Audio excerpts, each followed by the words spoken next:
Please welcome Matthew Bradley and Rondi Ng.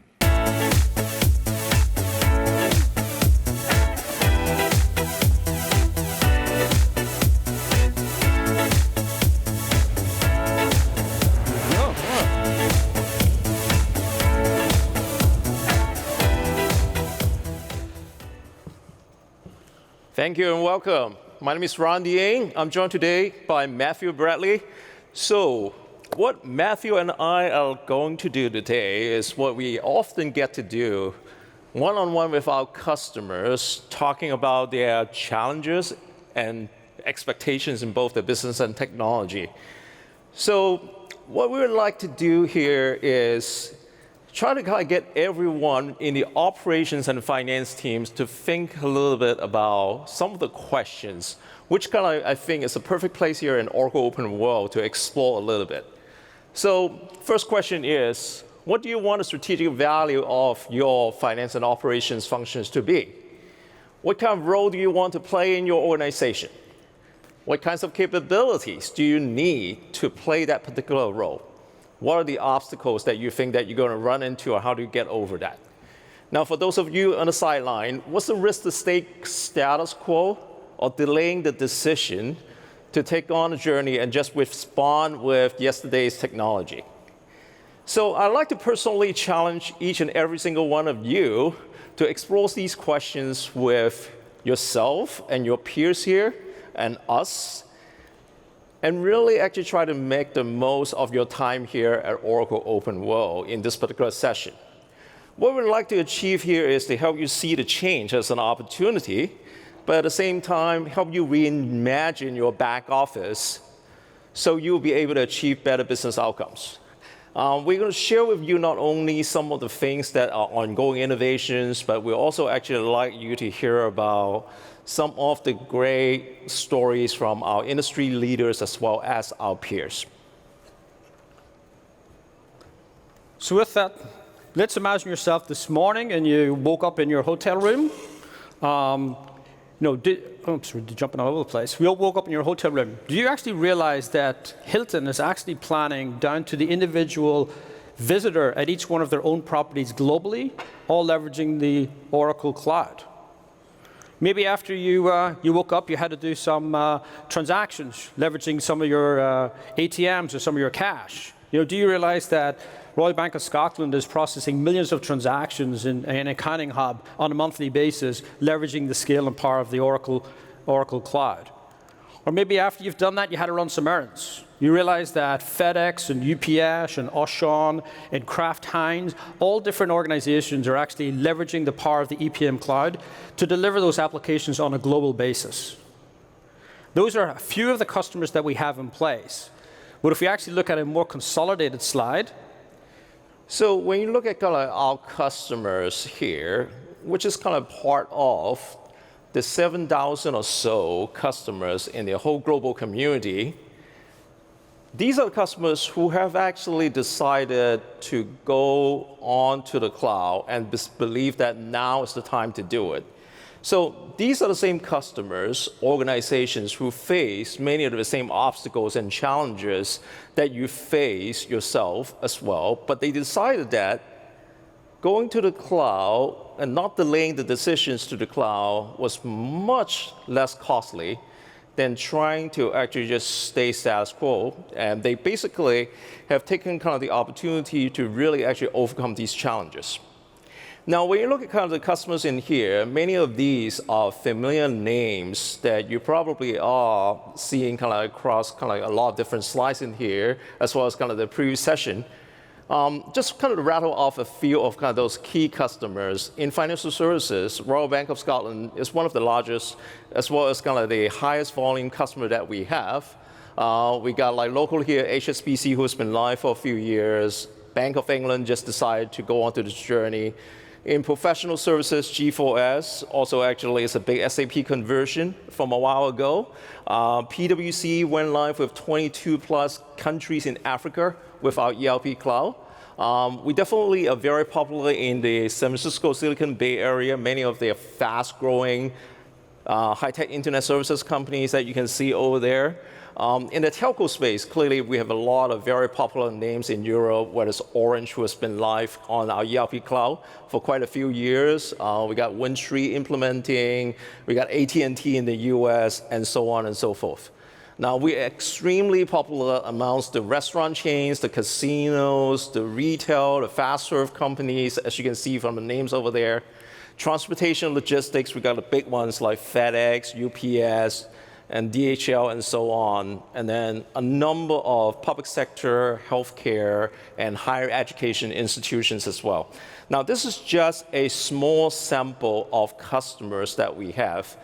And many of these customers have gone from highly customized, highly fragmented ERP on-prem solutions, went through a digital transformation journey, and decided to take on the cloud a piece at a time, usually starting with a small subsidiary or a few functions, get the confidence built up, and as they build up confidence, they roll into a subsequent phase with more and more capabilities, and then they roll out more and more. Many of these customers are implementing through the phases, but many of them have already gone live for a few years as well. Now, we at Oracle here would definitely like to take an opportunity to thank all of these customers really for their trust as well as their partnership and their contribution to us with their valuable feedback, definitely very well appreciated, and all the work that they have done in terms of helping us to improve the services every single day to meet their needs as well as benefiting the whole community is something that we really, really think is an amazing thing over the last 5 or 6 years in this particular journey. So I'd like to just thank them for doing all of that. Please basically join me with a round of applause for all these customers. Okay, let's move on. Now, for those of you who are on the sidelines thinking about whether cloud is appropriate for my organization, there are 3 pieces of statistics that I'd like to share that may be of interest. Now, do you know that 75% of the S&P 500 companies by 2027 are going to be replaced? When you think about up to this point, from 1980s to now, there are about 50% of the S&P companies who have been replaced. So the level of change, as well as the disruptors around you, probably are way more than you expected. Korn Ferry Institute, they actually published a study saying that an average CFO tenure in 2020 right now is a little bit over 5 years. For the finance leaders in here, are you actually spending enough time in terms of driving forward-looking activities, improving your growth opportunities in the company? Or are you spending still a lot of time on keeping the lights on, for example, closing the books? Now, a little bit of a good news here is McKinsey said more than 90% of the accounting activities can be automated.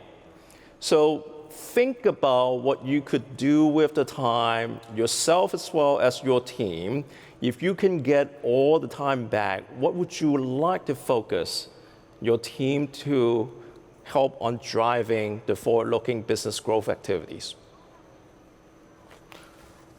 So as you look at things, as Ronnie pointed out, automation does come in a variety of different forms. It could be leveraging robotic process automation to integrate 2 systems, but it can also be taking advantage of the features that we put into the Oracle Cloud. Things like touchless transactions, so that we can actually process a transaction without any human interaction or entry of data from that particular standpoint. And this is freeing up a lot of latent productivity inside of your organizations, and as Ronnie pointed out on the previous slide, there are significant cost savings to be gained and to have individuals work and move and do different and more interesting things. I mean, one example of automation is inside of risk management. So it could be in policy enforcement, if you're looking at expenses or you're looking at benefits and time off, and actually having digital assistants help you through that process to explain that particular piece. Or it could be just auditing the records in the first place to ensure the policy has actually been applied and applied correctly, and not necessarily having humans maintain and work that mundane task. But risk management also extends into the more value-added portions of decision making. It's the ability to do multiple scenario analysis, leveraging technologies like Monte Carlo simulations. So rather than looking at one view of the future, what if you could look at 1,000 views of the future and have a risk curve distributed across that, so you can make much more informed decisions in order to before you make those large strategic decisions that you have to take. One other trend that we are seeing in the industry is this enrichment of the data sources that are available to us inside of finance. As finance becomes a business partner that needs to understand exactly how the business is running and working so that you can become a successful partner to the other side of the business.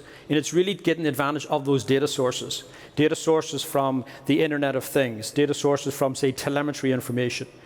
As our business models shift to things like subscription orientation, we need to understand what those leading indicators are. Things like activation and usage, and being able to drive value from understanding those particular activities so we can stay ahead of the business and business change.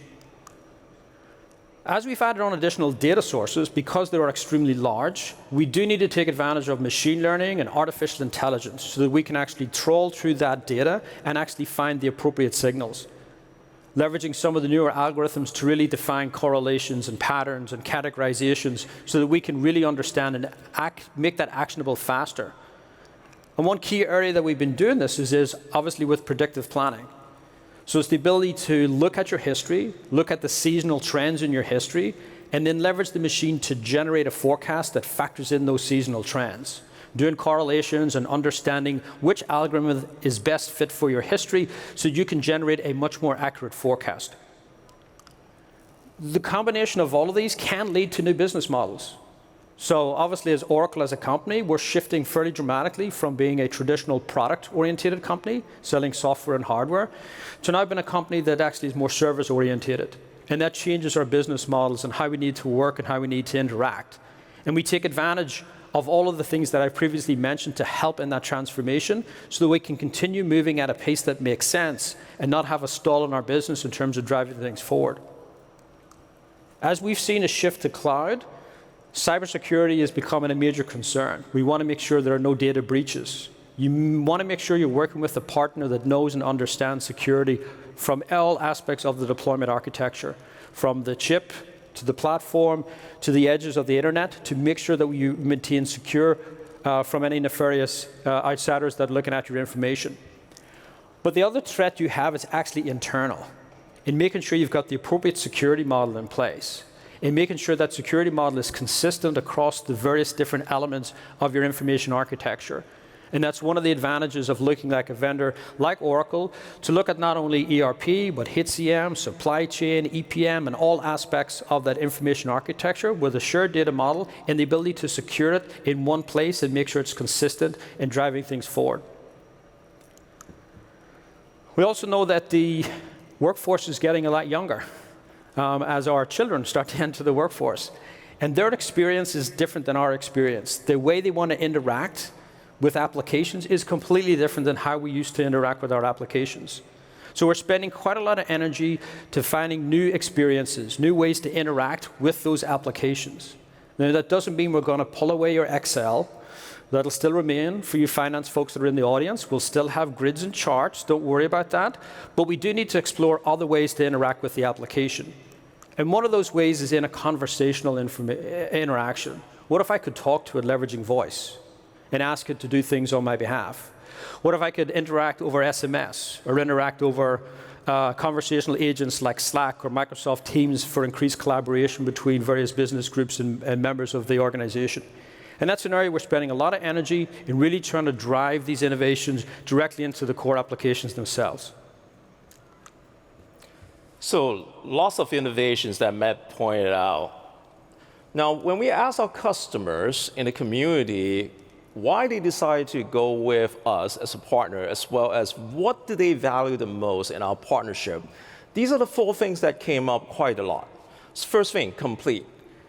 They understand having one single complete end-to-end platform with the breadth and depth to support the complex, multinational, as well as industry-specific businesses is extremely important. Think about like if you actually went with an incomplete solution, you'll be compromising on the breadth or the depth. And you will not be able to have one single source of truth for your data because your data is going to reside in multiple different systems, let alone integrating them or automating the processes across all of these different capabilities. We took pride in creating one single end-to-end solution, one single end-to-end architecture, so our customers don't have to deal with all the challenges with all the things that I mentioned, but be able to leverage the system from the front office to the back office end-to-end. Proven. Now, clearly, nobody wants to be the first in exploring new technology, going on to an unproven package. For us, Oracle has been on this journey for 6 or 7 years, making our cloud ERP solution on the market, partnering with thousands of customers. We have tons of customers that actually are in every single industry as well as many, many different geographies. You want to make sure that you can refer to customers similar to yourself, as well as kind of like somebody actually even more complex than yourself in your location as well as in your particular industry. Innovation, like what Matthew said, clearly we are being challenged every single day with the pace of change in technology, the pace of change in innovation. Having the ability for us, not just actually the ability to deliver all the innovations to our customers, but also you as a customer be able to have the capability to adopt that at your own pace. Being able to get on a platform that you know that you are always current. Versus some of the other vendors out there, they may be actually taking a last generation architecture and ERP platform and offer it as a subscription service. When you deploy those applications, you still go through the traditional customization route to complete the application suite. So what that means to you as a customer is when the vendor creates a new version and offers new generation of technology, you have to go through a fairly major update process to get to the next version. Versus kind of like in our case, we offer 4 times a year continuous delivery of innovations. And for those of you who actually don't care about adopting the innovation immediately, we have a straight opt-in process. All the capabilities are shipped to you by definition, turned off to start with. Our customers really appreciate it a lot of the ability to consume the innovation whenever they need it at their own pace. Last, customer first. This is way more than just about the technologies and the innovations. You as a customer, you have to worry about a lot of the complexity with your organization. Our customers always told us change management is the #1 complexity in any transformation, clearly kind of with the cloud adoption process.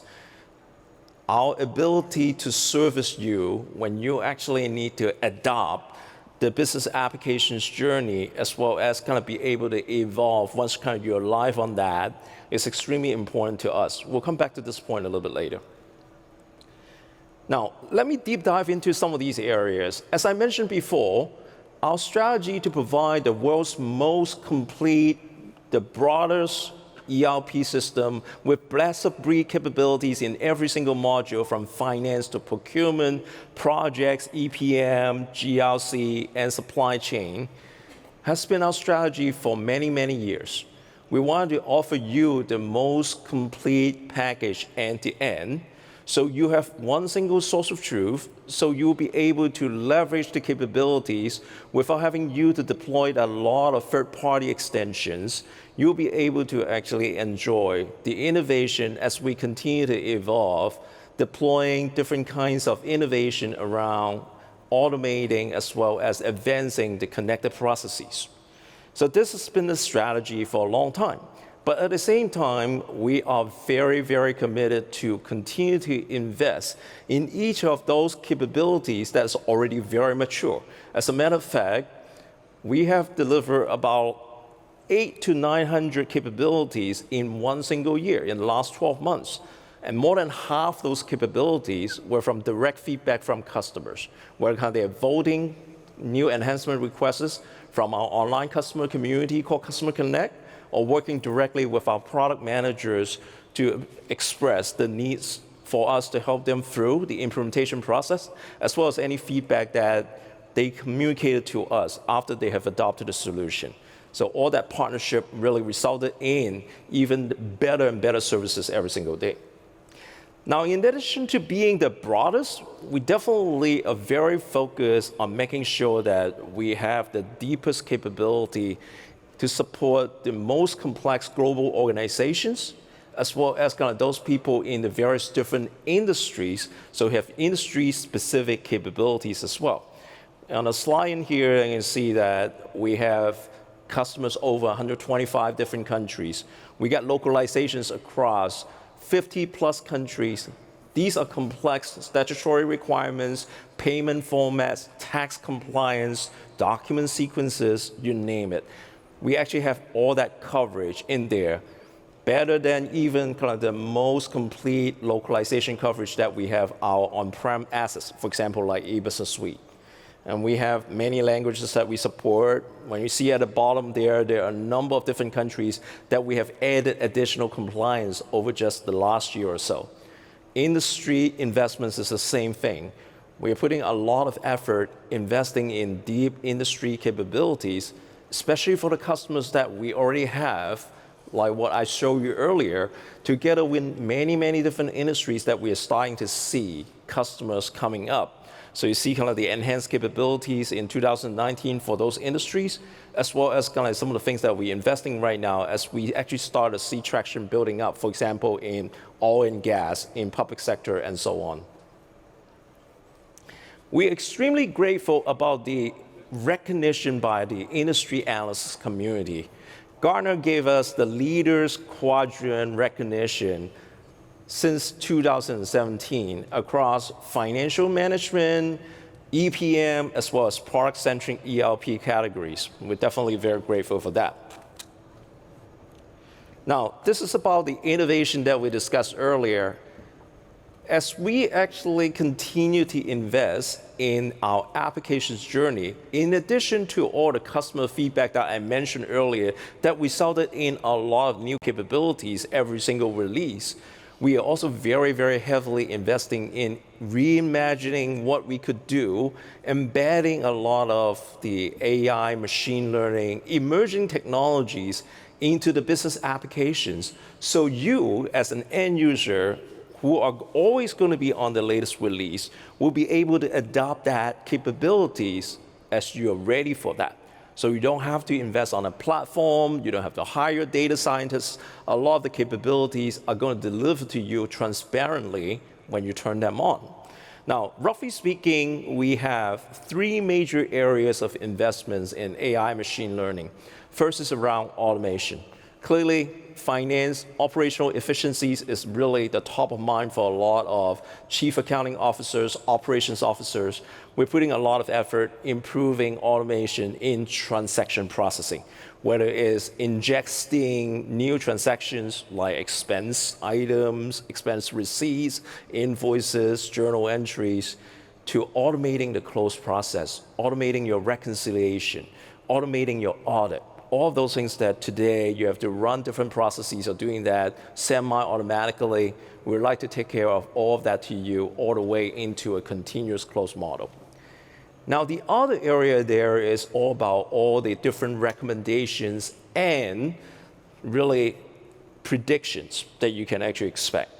Now, examples of that is like in the cash management area. Clearly, you're dealing with a lot of different suppliers. How do you determine what's the best way to pay the suppliers to negotiate the best discounts?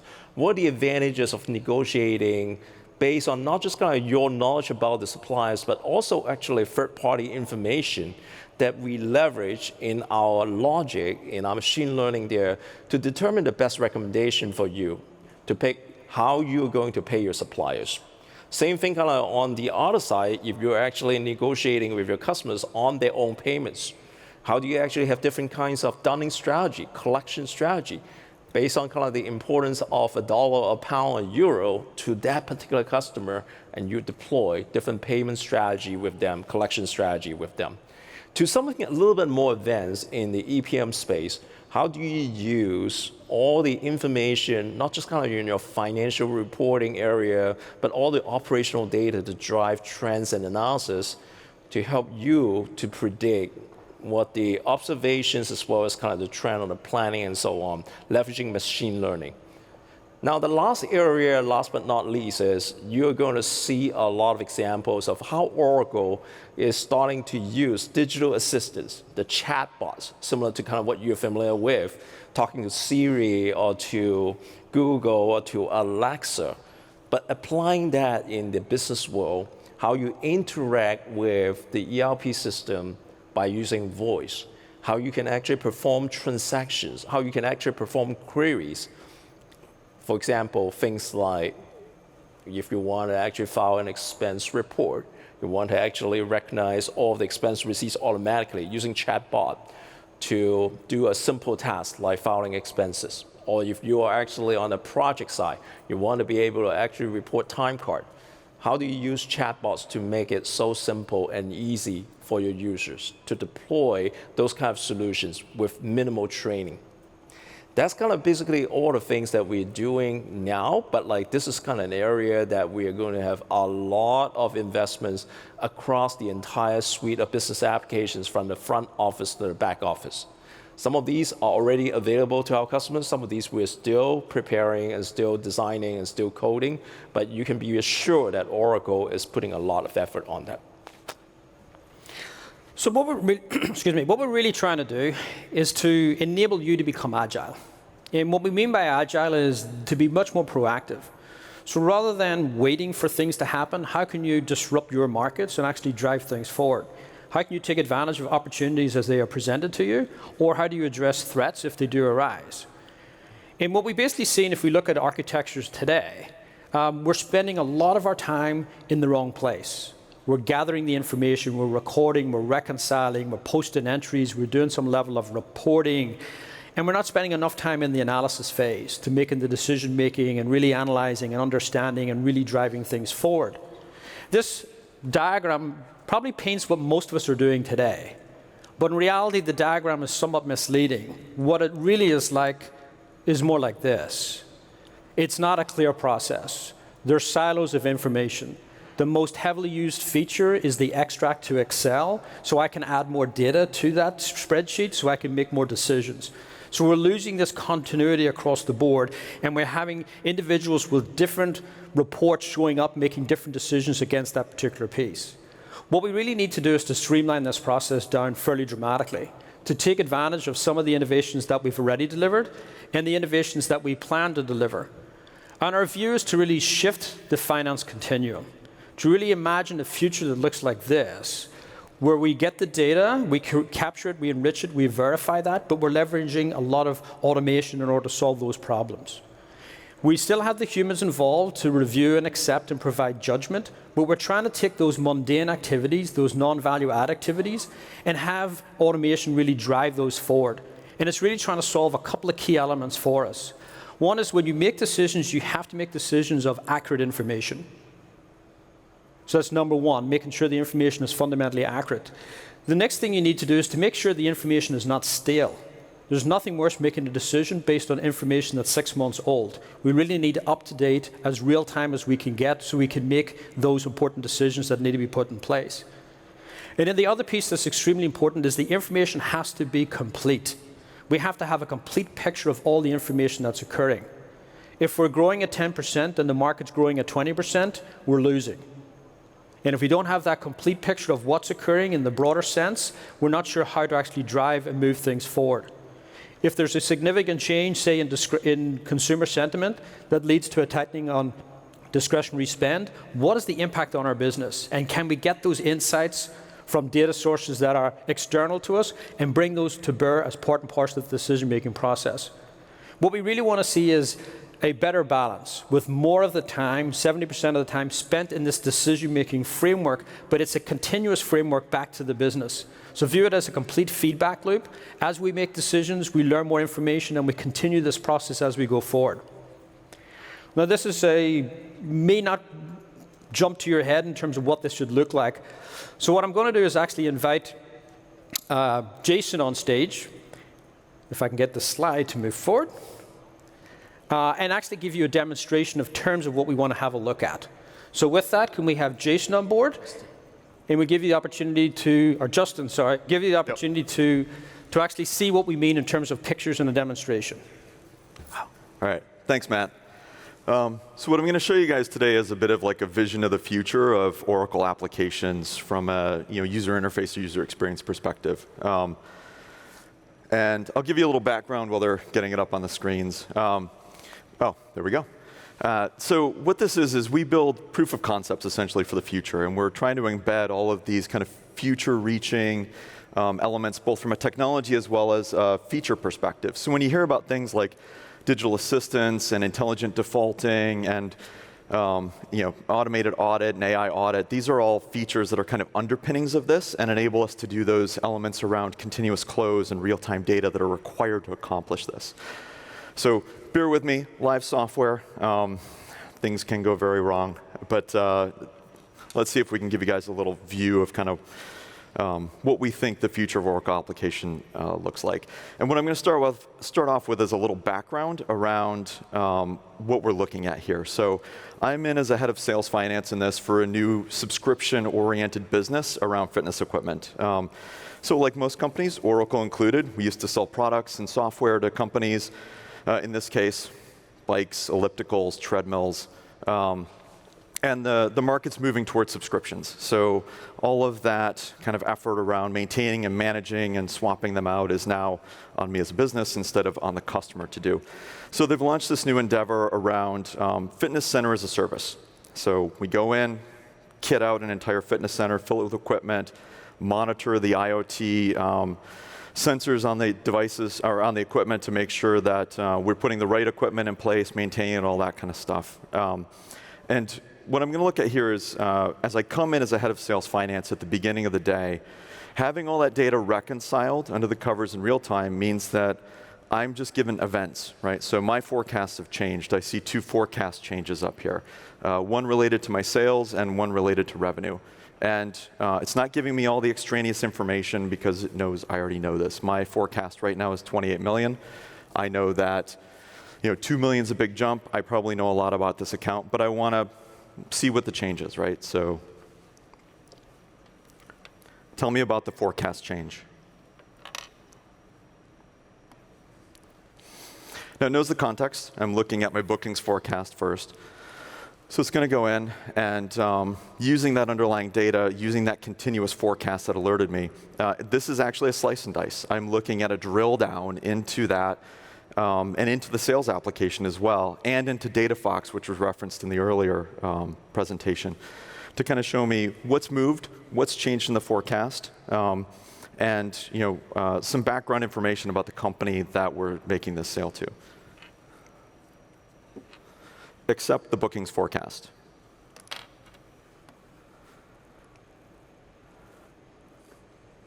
So what this is going to do for me is, seems like a small thing, right? I took my $28 million forecast and moved it to 30 million.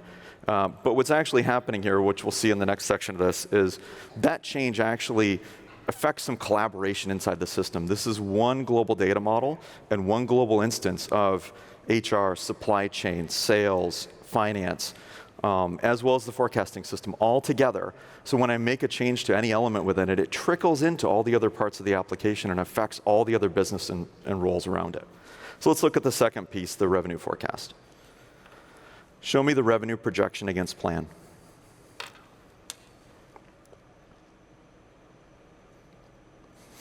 So a little more expansive, right? I gave it two things. I told it I wanted to look at my revenue projection and my plan, so it knows that I want a graph in this case. And not only does it do that, but it looks at this plan and says, what can I do to affect change within it? So I don't need to think about what levers I can pull. I don't need to call a meeting to understand who can modify what within their business. I can just see on this page, what do I have aligned to revenue that I can modify? So in this case, I know that in order to make revenue off of companies, I need to activate these IoT devices, these ellipticals and treadmills, and these fitness centers. So I'm going to modify my unit activations. And in doing so, I can just drag this bar, set a different goal for the organization. I know I'm already 5 million under, so I can bump it up by another 5. That's going to increase the total plan, but hopefully the collaboration under the system will inform other people that they need to hit this new benchmark and cause some change as well. So we'll share this in, and then I'm going to switch to another role. And we can see the operation side of this as well. So one of the major tenets of this is, the under the covers collaboration and this continuously updated set of real-time data. Ooh. See, live software.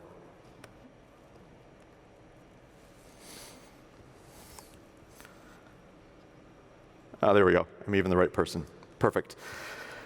So I come in as a head of operations for this business. I manage the projects to install these devices so we can make money off of them. Now, the head of finance just gave me 2 things to change. So what happens is this immediately trickles into my project management system, and will start to ask me to make some changes.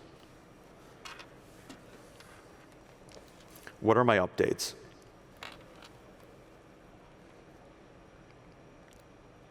So I've got 1,050 activations I need to do now instead of 850, and I have a new expansion that I need to handle. It's actually bundled these 2 things together because the AI under the covers has already noticed that I can leverage the project to accomplish my revenue goals. And I'm going to start typing because the voice hasn't, well, we'll give it another shot and see what happens. Tell me about materials for the Unity Hotels project. Oh, I don't have a Euro hotel project. All right, still did the right thing. So another piece of the AI is, what it's done is it's taken a look at my materials on hand and supply chain, what's in inventory, figured out what I need to accomplish the project, and automatically filled everything it possibly can. So I don't need to go in and manually source and create a bunch of requisitions to move materials in inventory. Instead, what it's done is it's just highlighted the exception. And in this case, I'm short on 1 part IoT routers. Now, I'm going to fill this. First, I'm going to look at existing suppliers. So I have 3 suppliers who can fill this part as well. And we talked a bit about DataFox before. And this is giving me a view into if I want to focus on-time delivery or short-term cost or long-term TCO of the product, I can kind of resort and assess who I want to provide this material for me. Now, I know I have a short time to do this, so I'm just going to pick on-time delivery, use one of the existing suppliers. And now it's going to ask me to create a requisition. So instead of swiveling into another system, opening up a desktop application, I can just ask it to do that.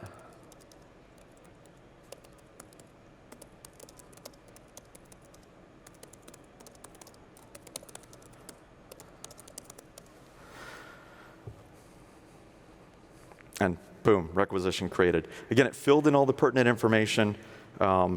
And now I'm going to switch a little bit and look at it from like a talent and HR perspective. So show me the staffing plan for the Unity Hotels project. All right, I know I don't have a Europe hotel either, so it'll probably still resolve. Yep. So what we're looking at here is, again, it did the same thing from an AI perspective. It's taking a look at my talent pool, what's in project resource management already, automatically filling all the appropriate roles and just showing me the gaps. So at this point, I can go and look at additional candidates, drives right into talent management, gives me some options internally. Request all 3. That's not going to resolve.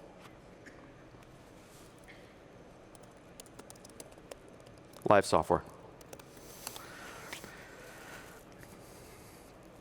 OK. And then it'll tell me I need 1 more. So here we leverage the linked integration that we have. And talent management, right? So it's giving me, again, a view of who I have internally, but it's pulling in skills from LinkedIn, identifying who has the proper skills, and putting those in here as well so I can review some of those. I'm going to skip over that part and go to the summary. So here we get to, the changes that I made in the system, right? It's allocated resources. It's filled project materials automatically. And what I'm able to do is look at the changes that I had to make on top of that. Instead of having to go through a bunch of screens to see each of those individual buckets, I can just see what I changed in the short term. So what we've kind of shown you here is 4 things, right? We've shown you continuous close, continuously updated and reconciled data under the covers. We've shown you forecasts that are based on that data that update you in real time, and instead of having to go make some guesses and assumptions to flush out those forecasts. Then based on that data, we've gone in and used some slice and dice analytics through voice instead of having to go to a dashboard and dig through it. And then the last piece is we've collaborated inside of the system. Now, I can still pick up the phone or email or Slack or Teams or whatever, but those changes that I make to my plans trickle into those other organizations, and as they change their operations, it moves back into the plan so that I can see the results as well. So thank you all for your time, and Rondi, I'll hand it back over to you. All right, thank you very much, Justin. So what you guys all have seen is just a glimpse into what we think the future of the interaction model be. And you can see that a lot of the things that Justin showed are not the traditional user experience where you kind of like a form, a manual, and a bunch of reports to get to the information, but instead is a very simple conversational experience where kind of the bots is going to not just actually show you things that are very contextual to you as a professional, in this particular case, whether it is a sales finance person or as an operation person or a staffing person, be able to actually get you the information in the form of a daily newspaper, letting you to focus on the things that you care about, and then basically helping you to perform the appropriate actions and collaboration with the different departments to carry out a fairly complicated process just in time. So we all believe that focusing on getting the executives, the key decision makers, the information to drive the business activities just in time is extremely important. But at the same time, when we think about the back end, there are lots of things that Matt talked about earlier, a lot of kind of the automation of getting you a continuous view of your business activity through the mechanism like a continuous close to allow you to use that information to combine with some of the third-party analytics and insight to really help you drive the business activities just in time. There's a lot of things that we believe is going to change the way that you operate, not just the user experience, but how you'll be able to focus your key decision makers on driving the business rather than focusing on just closing the books. Now, at this point, let me kind of just switch gear a little bit back to the last bullet that I mentioned. As I said, we are very focused on helping our customers to adopt this particular journey.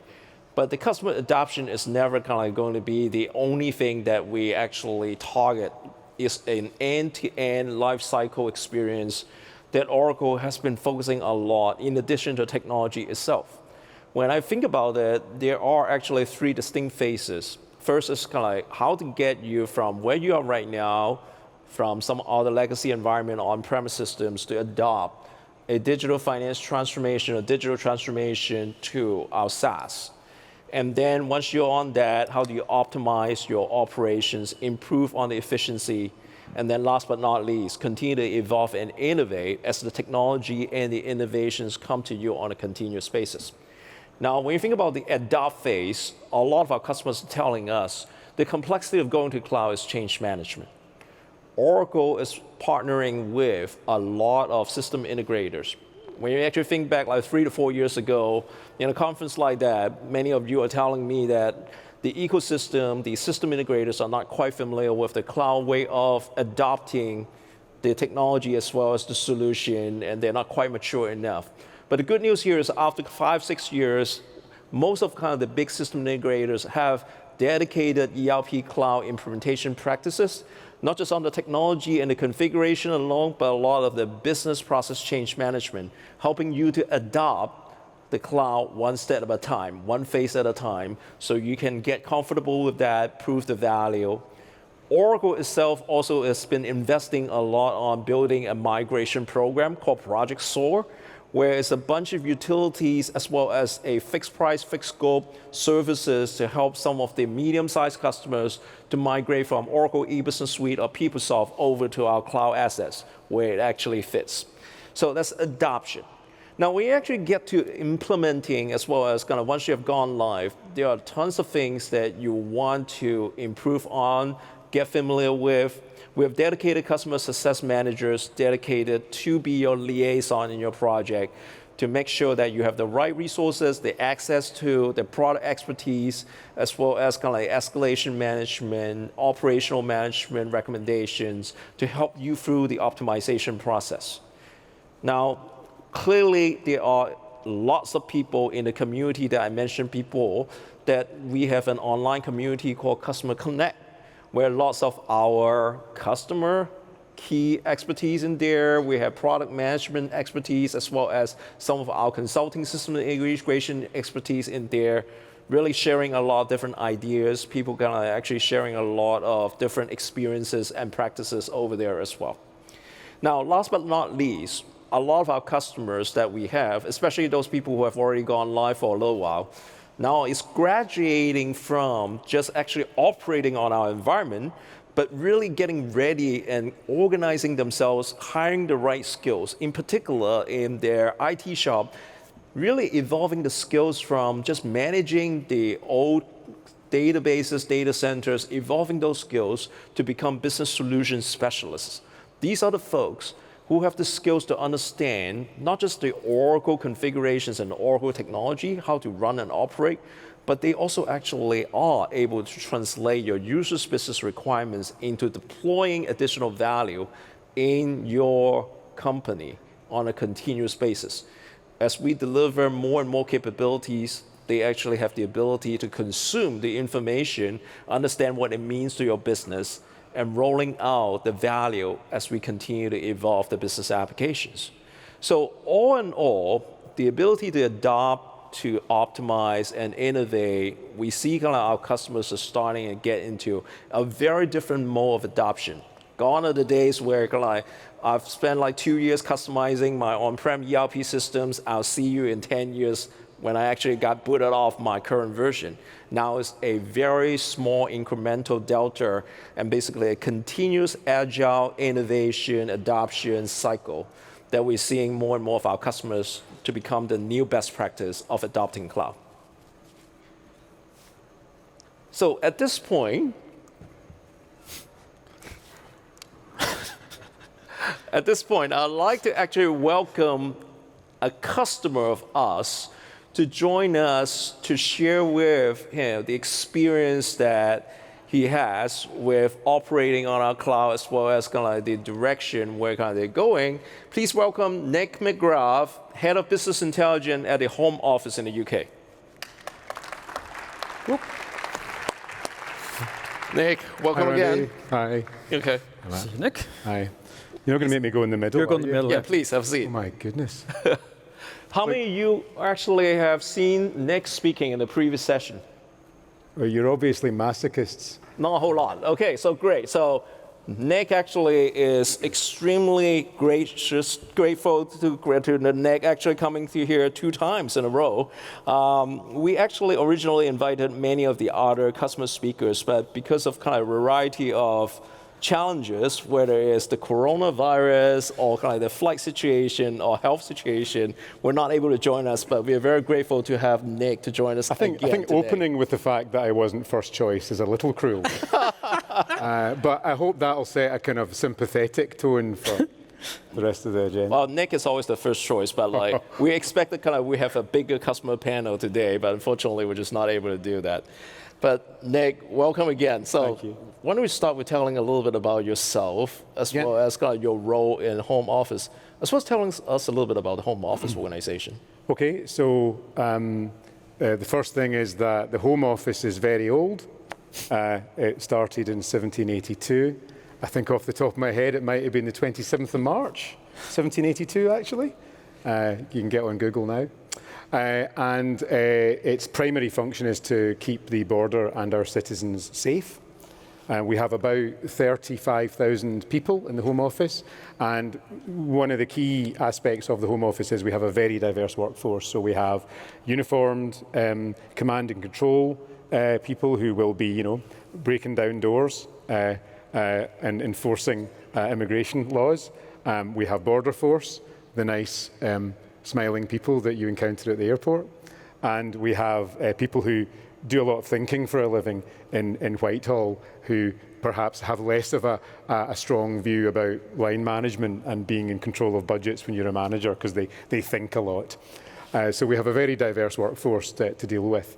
My job is I'm responsible for our relationship with our shared services partners and for the organisations who previously hosted our on-premise ERP system. And then the other hat I wear is that I've been the program director for our journey to the Oracle Cloud, which we've been doing now for about 3 years. And we are designated as a pathfinder for the journey to Oracle Cloud in Her Majesty's government as part of the wider government shared services strategy. So it's difficult enough, but we've also got all the rest of the government departments watching us to see how we get on. Well, that's actually a very good context for all of us.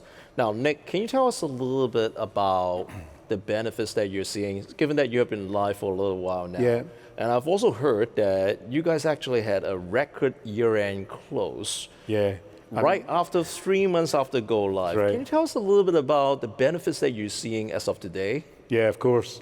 So I should explain that we went live with ERP, so finance, P2P, expenses, and a lot of reporting and analytical tools back in December of 2018.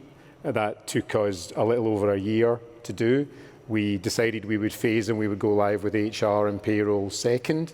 Firstly, because we felt there was more business change involved in adopting the standard best practice processes in the HR space than in the finance space. That's not a value judgment on HR, but I think it's fair to say that finance processes were more common already with the processes that we found in the software as a service system. So at the moment, we've been live for just over a year with finance. As Rondi says, my boss, who was the corporate finance director, has already told every other government department this, probably more times than they would care to notice. But it is true to say that 3.5 months after we went live, we did manage to close our financial year. You really know when you're the king of the kingdom of the geeks, when you're showing off to a room of dozens of people about closing a financial year end quickly, don't you? But actually, what that enabled our finance colleagues to do very quickly was focus on other things rather than trying to get the numbers right. And I think it's a great indicator. We were talking earlier about some of the benefits we've seen day one within corporate services. And I think that the fact that we were able to move in just over a year to a completely custom-free system, there's no custom code in the system. We've adopted the best practice processes, without really an awful lot of trouble. I was quite surprised from a business change standpoint. I think our finance colleagues and our HR colleagues actually found it quite liberating that they could say to their customers and the organization, we can't customize this. And actually people just went, okay, so that saves us money, right? Okay, good, yeah, let's just take the processes as they come. And we realized we'd been driving ourselves crazy for 20 years, customizing the hell out of on-premise systems when people didn't really seem to care. So what we got out of having that custom-free system was there's no more manipulation or reformatting or restructuring of data when we take it out of the system.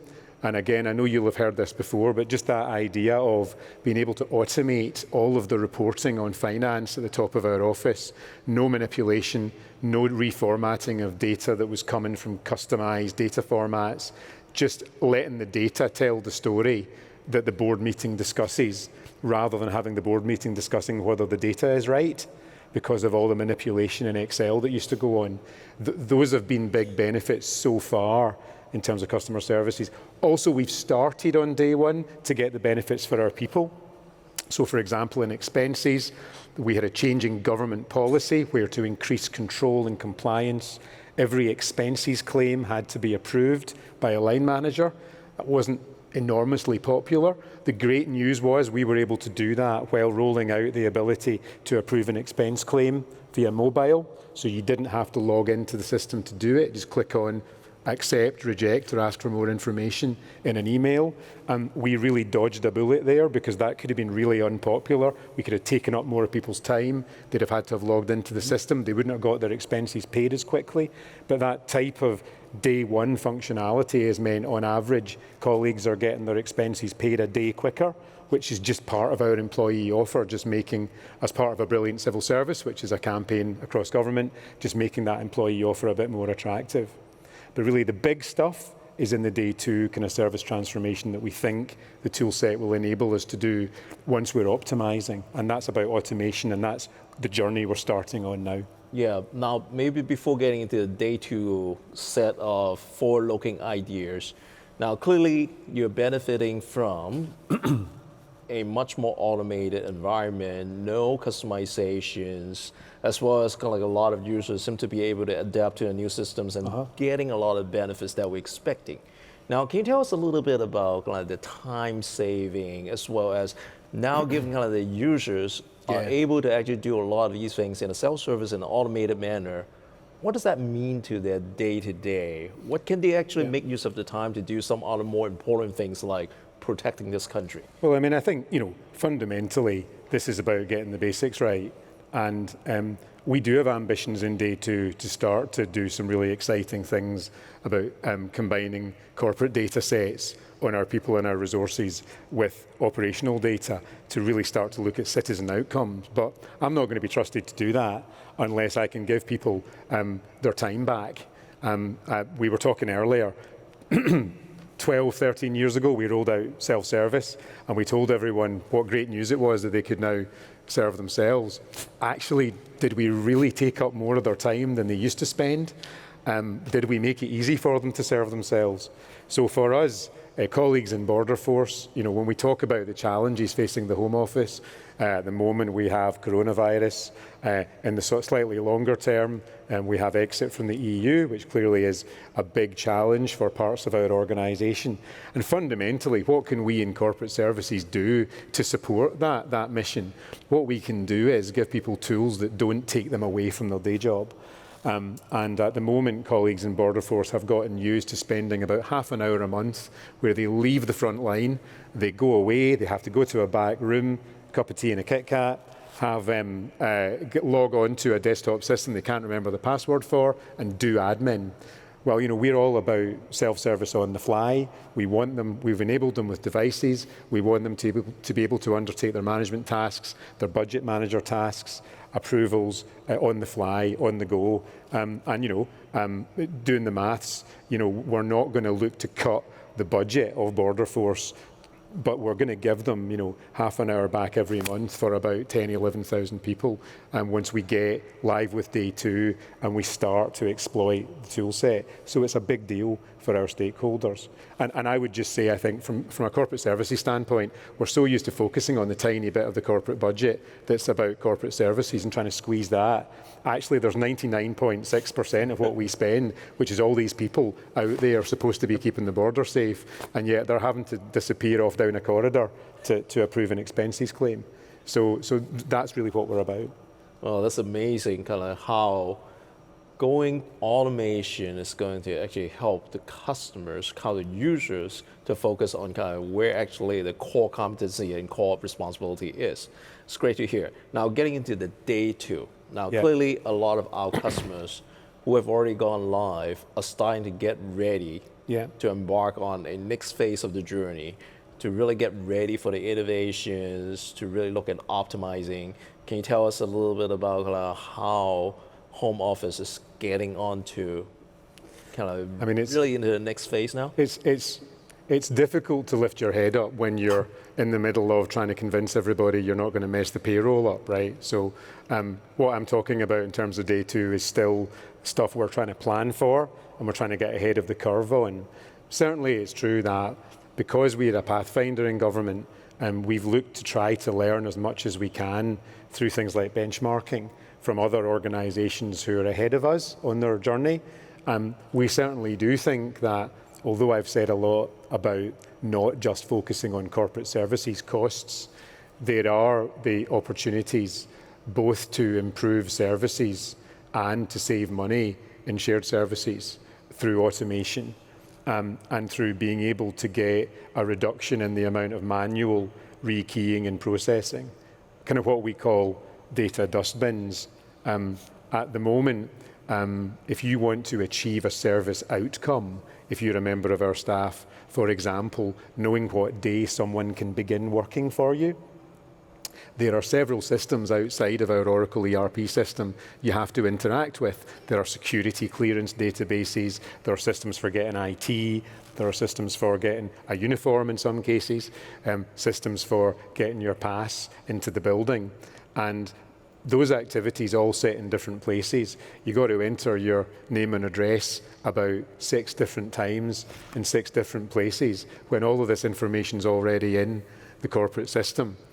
So we think that by closing these data dustbins where something goes into a system, comes back out of it onto a spreadsheet, gets emailed by Jim to Bill so that Bill can key it back into the system, that is an optimization. It is a continuous improvement journey, but we've seen evidence that other organizations who are ahead of us have been able to both cut the cost of services and improve the employee experience. And for me, just the example would be if I can show my stakeholders that they'll be able to either contact a service agent or see for themselves on one dashboard all of the different things that add up to someone starting work with the right equipment on the right day with the right security clearance, that's just going to blow their minds, because in the past they've always had to go to about 5 different places to get it. So it's work in progress. And I guess I'd say the thing that we've realised is that there's a whole bunch of, it's great to understand that the IT can get us there. I've been so sick and tired over the years of people going, well, it's not like Amazon, Nick. It's not like EasyJet, Nick. And actually we've got now the opportunity to make it like that. But there are some new skills and capabilities that we need, because we never had the ability to work in a very agile way before, if I'm honest. It took us 6 or 7 months to make any change to our old on-premise system. So now that we've got this tool set, which is changing and improving every 3 months, where we can make changes, where we can, for example, segment the workforce and actually try something new with only one group of users instead of having to present a generic face to the whole organization.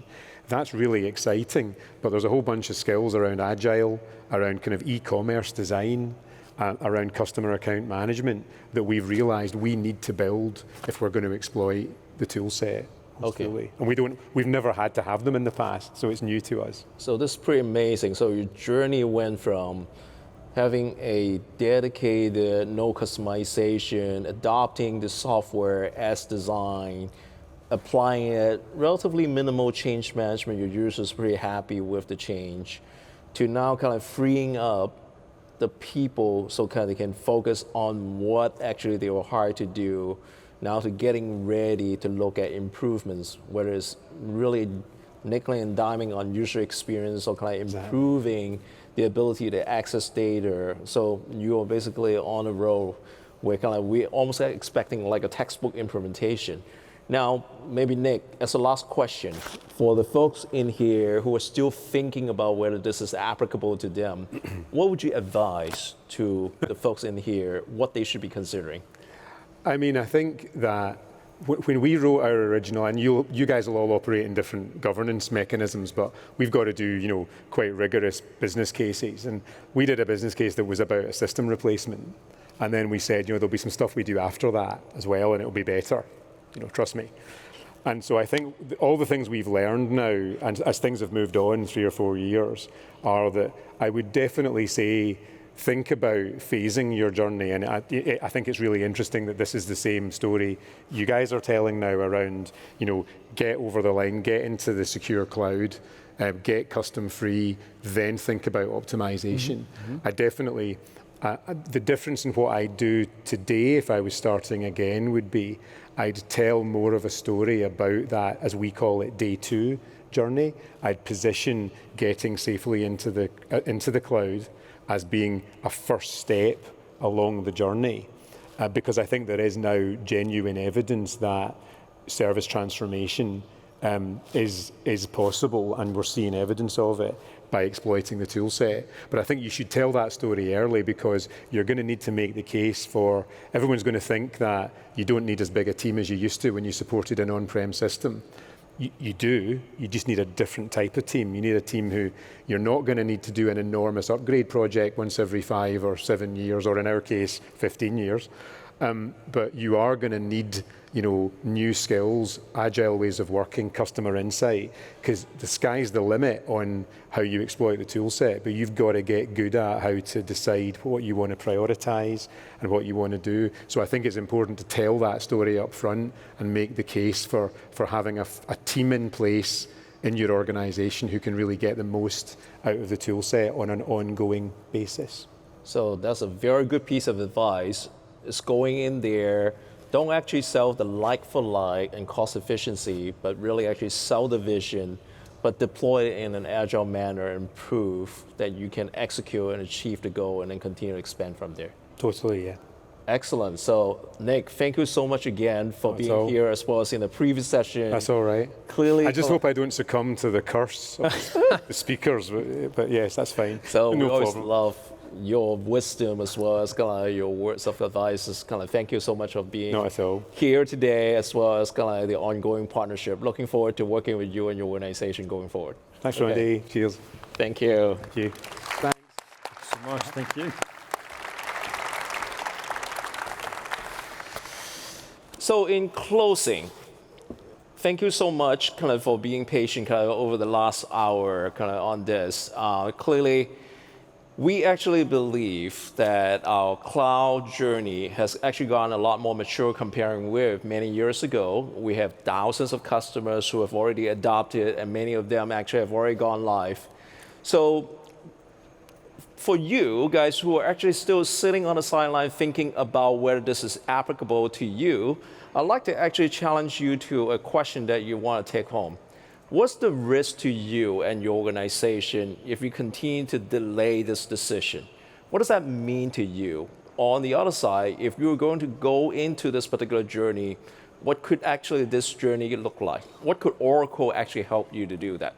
Now, for those of you here who have already adopted our solution, what I'd like to encourage you to think about there is, are there opportunities for you to leverage the ongoing innovation from Oracle?